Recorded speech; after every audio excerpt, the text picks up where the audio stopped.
welcome to the Entrepreneurs in a Game podcast. Today, I'm thrilled to welcome a really special guest, Wendy Weiss. Wendy is known as a queen of cold calling. She's an author, a speaker, a sales trainer, and a sales coach. She's recognized as one of the leading authorities on lead generation, cold calling, and new business development. And her clients include Avon products. She cold called them and became her client. ADP, Sprint, and thousands of entrepreneurs throughout the country. Wendy's been featured in the New York Times, in Business Week, Entrepreneur Magazine, Selling Power, Forbes, and various other businesses and sales publications. And she's the author of Cold Calling for Women, Opening Doors and Closing Sales, and the Sales Winner's Handbook, Essential Scripts and Strategies to Skyrocket Sales for Performance. Wendy believes that everything she knows in life she learned in ballet class. Wendy, I'm going to definitely ask you about that.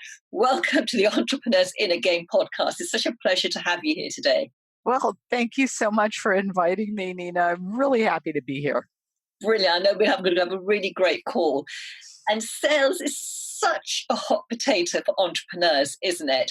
Oh, because yes. without selling, we don't get clients. And okay, you can run a launch campaign online and get people to click something and go to your payment page, so you never have to talk to them, and they make the sale online. But there comes a time when maybe you've got a big one-to-one coaching package, or a more expensive coaching package or service that you need to talk to someone about it and find out whether their needs can be met by your service. So there comes a time, doesn't it, when the sales call probably has to be made. Absolutely. If you want to sell high-ticket coaching packages, you need to talk to people, period. Absolutely. So I'd love to find out, first of all, about your ballet class and how everything you know comes from that. So just tell me a little bit about that first. Absolutely. I will begin by saying I was never supposed to be a sales trainer. I was supposed to be a ballerina. I grew up in Pittsburgh, Pennsylvania. I moved to New York City, where I still live and work. I moved here when I was 17 to dance. I studied at the Joffrey Ballet School. And then, like every artist in New York City, I needed a day job. And so I got a job. I got tired of waiting on tables. And I got a job with a telemarketing agency that did new business development. And it turned out I was good at it, which was a complete surprise, because if you know anything about ballet, we don't talk. We just dance. So I did that day job for a while, and then I started my own business where I had clients that I would represent, and I did business development for them. And then from there, I segued into the business that I have today, which is working with entrepreneurs that need to develop new business. And I feel like I'm doing something that's critically important, because I know that it's hard for a lot of people. But here's the message that I want to share with all of you. And that is, there is this myth that there are people in the world that are just born knowing what to do and what to say, the born salesperson myth. This is a myth. It's not true. I was really lucky, because early in my career, I got that day job and they taught me this skill. They taught me, they held my hand, they coached me, they practiced with me. Learning the skill, learning to sell, enabled me to build a business. So the really good news for any of you that are struggling is what we're talking about. It's really a communication skill, and it can be learned and it can be improved on. And that's really good news. Absolutely. And so it's a skill that can be learned. That's the external part of it. But what about what goes on in here at the thought of having a sales conversation? Because our inner critic can just trip us up before we even get to the phone and make up all sorts of stories about how the prospect is going to find you too expensive, they're not going to be interested in what you have to sell, you're not providing value, all of those things. So how did you learn to overcome that critical inner voice?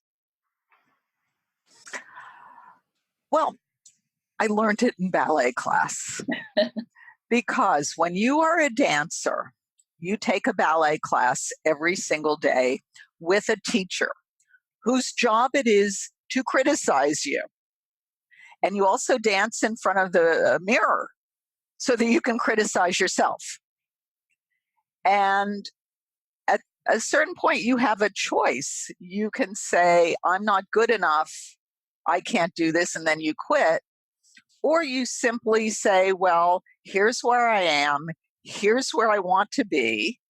And when I look at myself in the mirror, if there are things I want to fix so I can get over there, then I'm going to fix them.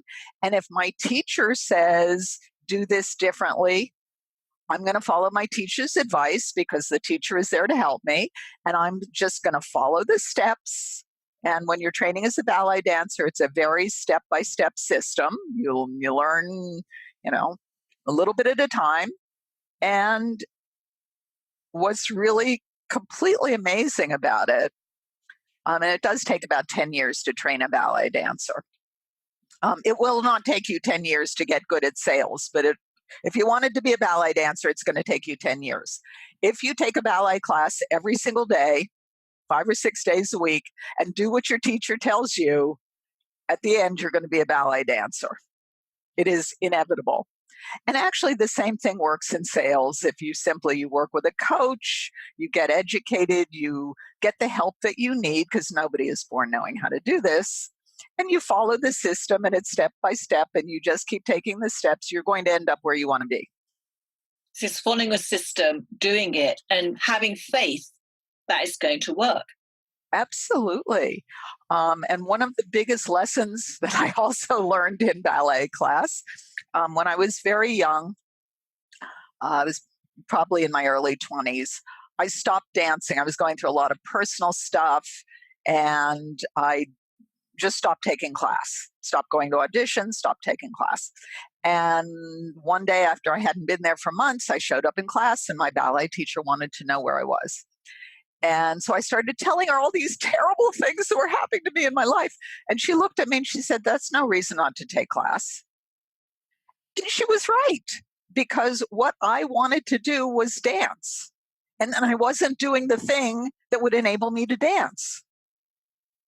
And so, sometimes life gets in the way or things are scary or whatever. But if you just if there's a goal that you want to achieve and you keep taking steps towards that goal, eventually you're going to get there. Yeah. And there may be some setbacks along the way, but the onward movement, you're going to get the momentum. So in the same way, guarantee if you stop, you're not getting there. That we can guarantee that right now. Yeah, absolutely. So if our listeners, our viewers want more clients, then by not having the sales calls, they're not doing the thing that's going to get them the clients. It's avoiding it, or having the fear about it, or going into it half-heartedly, expecting a no. Exactly. And I would even say that it all starts with believing in what you do. If you believe in the value of whatever it is you're doing, then I would argue that by not talking to potential clients, I would argue that one, you have a moral obligation to talk to potential clients, and two, you're doing them a disservice if you don't. And I looked up the word sell in the dictionary because I know people say to me all the time, I'm sure they say this to you, Nina, oh, I don't want to sell. They always make finger quotes. So I looked up the word sell in the dictionary. The dictionary definition of the word sell is to persuade someone of the value of whatever it is you're selling. So the idea of value is inherent in the definition. Yes. And how do people believe in their value? They're a little bit shaky about it. They feel, they're charging too much, or someone is not going to want to pay that much. How do they start to truly believe in their value, to understand it and to stand firmly in it so they can charge their worth? Well, it's very interesting. Whatever it is you charge doesn't happen in a vacuum. And if you believe, we'll start with do you believe in what you're doing? And if you do believe in what you're doing, then people should pay you to do it. That's where we start. And then it's a question of, well, how much are people going to pay you to do it? I'll share with you a very simple system that I developed many years ago when I did business development as my day job. I started a small business where I had clients that I would represent, and I did business development. I set appointments for them. And I picked a number that I thought was reasonable to charge for my services. I did the research, I saw what other people were charging, and went and talked to potential clients and got some clients. Once I got some clients, I had a handful of clients at that number. The next time I started looking for clients, I raised it. Not by a lot, but I raised the number. I was like, well, okay, I know people are willing to pay me this much. I'll try this next number. And I think at the time it was probably about $20 an hour. It was a long time ago. I charged $20 an hour. I raised it to 25. Got some clients at $25 an hour. I said, oh, well, next time I'm looking for clients, I'm going to try 30. I actually got up to about $125 an hour before I stopped doing that. And that was my day job. And I raised it by $5 increments over a period of a couple of years. So start at a number that you think is reasonable. See if people will pay it, then raise it. That's what I did. Yeah, that sounds like really sound advice. I know other entrepreneurs who've done the same thing, and not necessarily by $5, but they've made maybe a few thousand each time because they knew their value and people were paying it. There's evidence. There's always evidence we can find about our value, and we tend to focus on all the times that we got a no, and we forget about all the times that we got the yes and we were really of service to someone. Absolutely. And the other thing that I used to do, because sometimes I would get a little dispirited, but I had clients that had given me testimonials. I stuck them up all over the wall. And any time that I was feeling sort of blue or like, oh, what am I doing? I would just read the testimonial from somebody that said, you changed my life. I couldn't have done this without your help. Thank you so much. And it just motivated me to go on, because if you believe in the value of what you're doing and your goal is to serve people, if you stop doing whatever it is you're doing, you're not serving people anymore. Absolutely. That's so true. So how do there may have been times, well, there must have been times in everyone's life when there have been things which haven't gone according to plan. There's been some sort of setback. How have you dealt with that in your life? Well, I'll share another lesson from ballet class because, and I still dance, by the way. I still take classes, and I was taking a class a while ago with a very famous teacher. His name is Finus Young, and we were working on pirouettes. Pirouettes are turns. You have to turn around multiple times on one leg. Without getting dizzy. Without without falling down, can't run into other people. And so we're working on pirouettes, and Finus announced to all of us, he said, if you fall down, you're doing it wrong. And I was like, yeah, right. But I started thinking about it, and there is a sort of checklist that you go through. If you fall out of your pirouette, there are certain things you have to check. And it's kind of the same way in business, that there are often, if something's not working, you kind of go back to the drawing board and you look at your checklist, and it was like everything congruent, was everything working? And you also test different things. And I'll give you an example of what we were just talking about on raising your price. Last summer, I did a series of webinars for a program, and I had hired a consultant to help me with these webinars, and he kept telling me my price was too high. So I was following his advice and I did these webinars and nobody enrolled in my program. So I finally fired the consultant because nobody was enrolling in my program. And then I raised the price. And you know what happened? The next webinar I did, a whole bunch of people enrolled in my program. And the only thing I did differently was I actually raised the price. So it's testing. Part of pricing is also testing that, okay, my clients will pay this, or maybe they won't pay this, but they'll pay this higher price.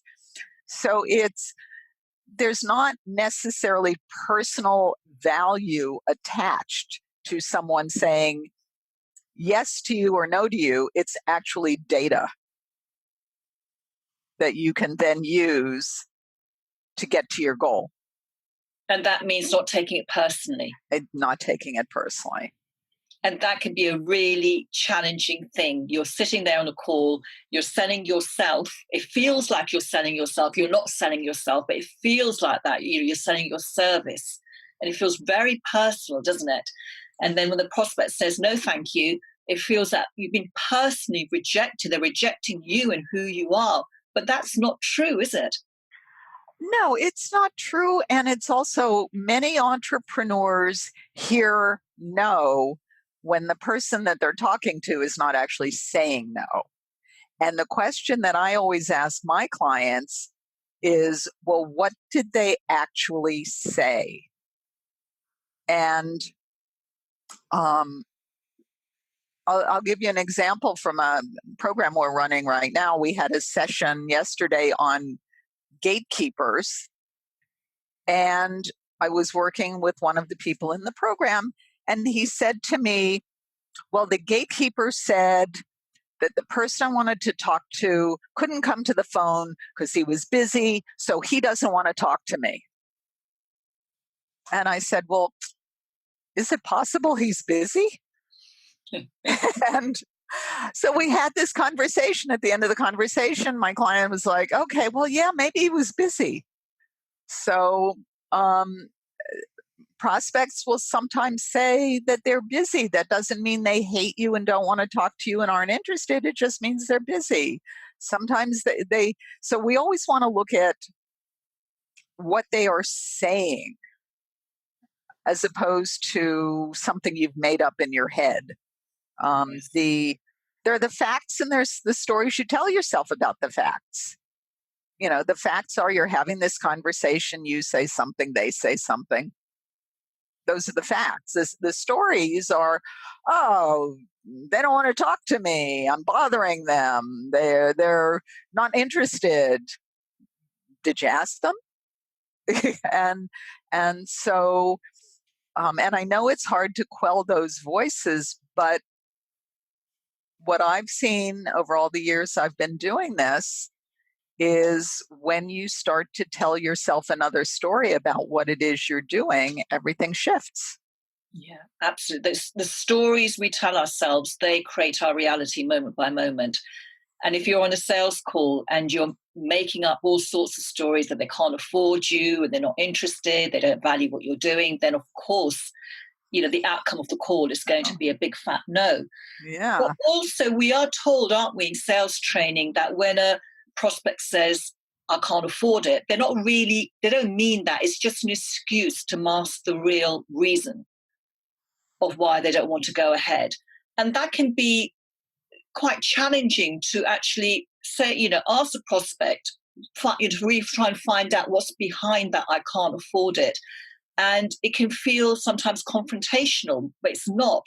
So what's a good way of carrying on the conversation, as it were, to really find out what's behind that objection?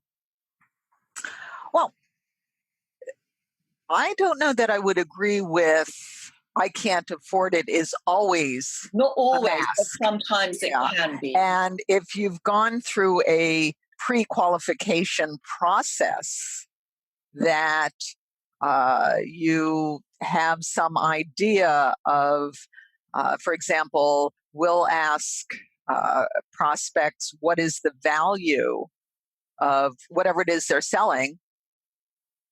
What is the profit every time you sell whatever it is? How much money goes in your pocket? What is, because what is your revenue? What's your revenue projected for this year? What was your revenue last year? So we're asking certain questions ahead of time that before you even discuss this is pricing. And if somebody says, well, I've been doing this for 6 weeks and I'm living in my car, and then they say, I can't afford it, they're probably telling you the truth. So there has to be some sort of pre-qualification conversation or process before you actually get to a conversation about pricing.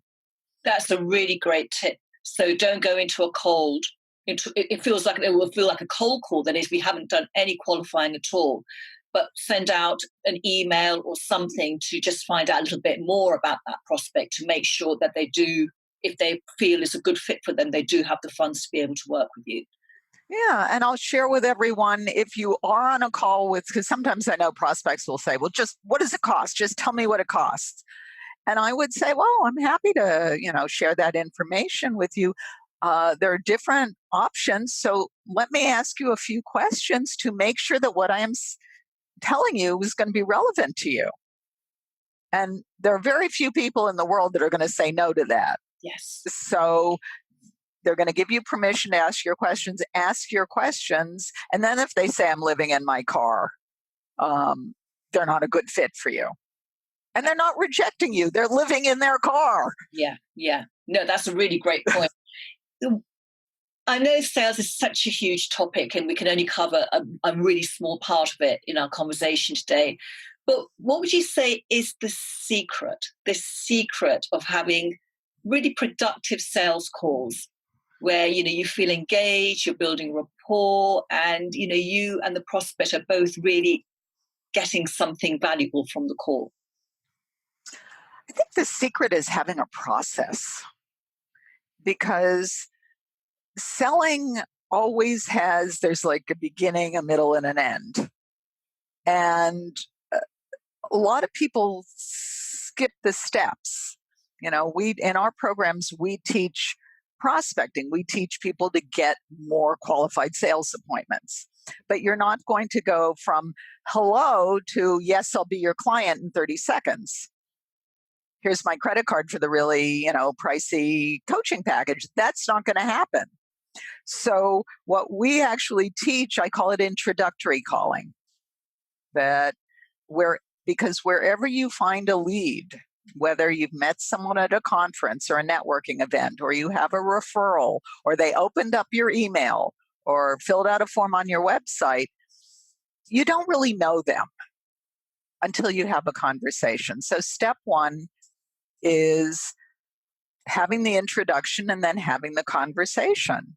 When you have that conversation, you need to ask a whole bunch of questions to make sure that you're really talking to somebody that, among other things, can afford to pay you, that you're not wasting your time with this person. And it's even more than that. You can't help them if they don't fit your criteria of what makes a good prospect for you.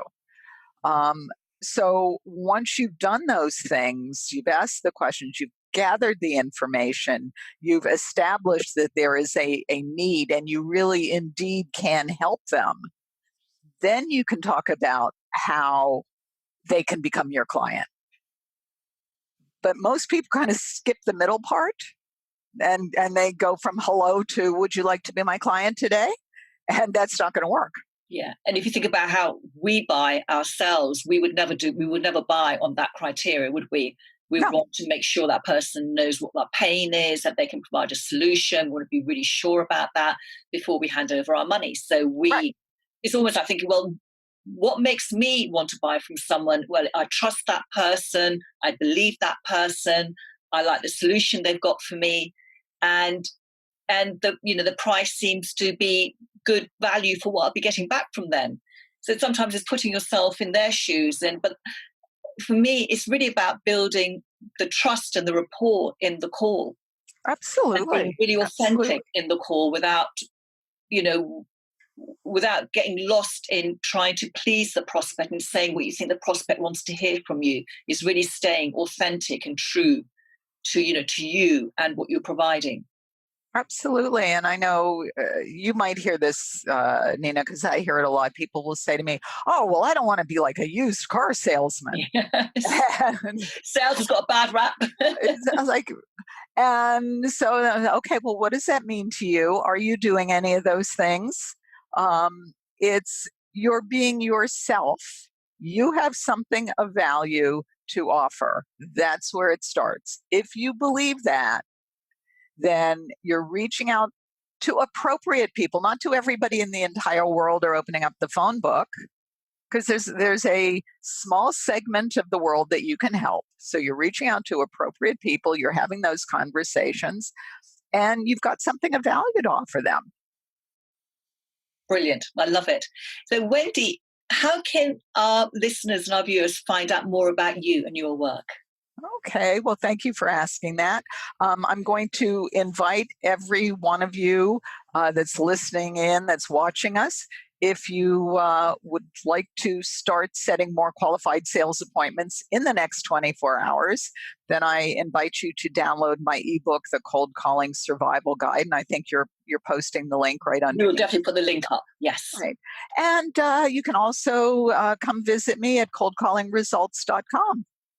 That's great. Thank you. And I know that getting qualified leads is a real challenge as well for most entrepreneurs. So I would encourage you to head over and pick up that free gift, because Wendy, she knows her stuff and she is absolutely brilliant at what she does. Wendy, I'm so sad we run out of time, because I could have talked to you for so much longer. And thank you for all the wonderful tips and experience and expertise you shared on a really, really such an important subject for any entrepreneur, such a big part of their business. And for everyone who's been watching and listening, thank you so much for joining us. Until next time, bye-bye for now.